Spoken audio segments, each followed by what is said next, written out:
My boss fired me and kicked me out, then tried to sue me over code that I own. Now his company's crashing and burning. So about 3 years ago, I got hired by a mid-sized tech firm because of a project I built back in college. A lightweight but powerful back-end system that dramatically boosted server efficiency and automated certain maintenance tasks. I had showcased it during a tech conference, and the original CEO of the company saw it, reached out to me personally and said, "We want you and whatever that is." We made a deal. I joined the company, integrate my system, and work as lead back-end developer. I retained full rights to the intellectual property, and it was even listed under my name in the U.S. Patent Office, something they were fully aware of. Fast forward 2 years.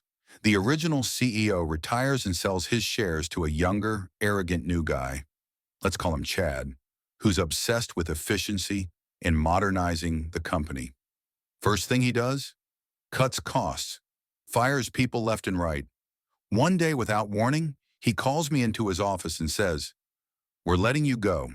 Your skill set isn't aligning with our vision anymore. No severance, no thank you. Just get your stuff and leave."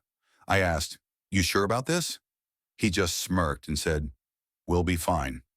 So I left, took my personal items, cleaned up my workspace. But here's the kicker. They were still using my system, the same system that was running all of their back-end processes, license registered under my name. At first I said nothing. I wanted to see what they do. About 2 weeks later, I get a letter from their legal team accusing me of sabotage. They claimed that I had embedded ownership traps in the code to retain rights and were threatening to sue me for interference with business operations. It was laughable.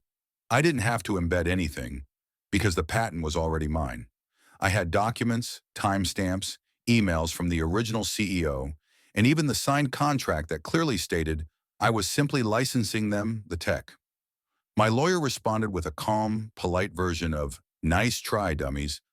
Not only did their claim get thrown out immediately, but once they realized they didn't have legal rights to use my system anymore, they had to shut it down, which basically took their entire operation offline. Clients dropped, revenue plummeted, investors pulled out, and me? Well, I had already been working on a new version of the system with a few people from my old dev team, some of whom Chad also fired. We launched a new startup 6 months later. Leaner, faster, smarter, and some of their former clients came knocking on our door. Last I heard, Chad was stepping down to pursue other opportunities, which is code for he got kicked out. The company still exists, but it's a shell of what it used to be. Funny how your skills don't align with our vision anymore turns into, "Please can we buy back your code real quick?"